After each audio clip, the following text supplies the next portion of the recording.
आजच्या शेकडो इंजिनिअरिंग कॉलेजचा पाया घालणारे वसंतदादा पाटील. 80च्या दशकातील महाराष्ट्र. इंजिनियर व्हायचे स्वप्न पाहणारा तरुण वर्ग मोठा होता, पण सरकारी महाविद्यालयांमधील जागा मात्र मोजक्याच होत्या. गुणवत्ता असूनही हजारो मराठी मुलांना शिक्षणासाठी कर्नाटक किंवा इतर राज्यात जावं लागायचं.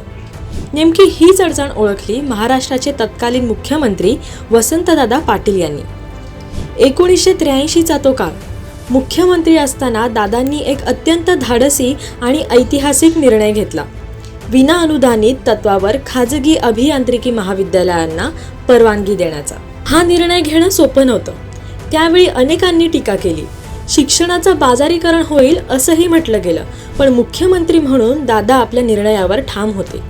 त्यांनी स्पष्ट शब्दात सांगितलं, जर सरकारकडे पैसा नसेल तर ज्यांच्याकडे क्षमता आहे त्यांनी शिक्षण संस्था उभ्या कराव्यात, पण माझ्या राज्यातील पोरांना शिक्षणासाठी परराज्यात वणवण भटकावं लागता कामा नये. या एका निर्णयानं महाराष्ट्रात शिक्षणाची कवाडं खुली झाली. बघता बघता पुणे, सांगली, कोल्हापूरपासून विदर्भापर्यंत खाजगी इंजिनिअरिंग कॉलेजचं जाळं विणलं गेलं.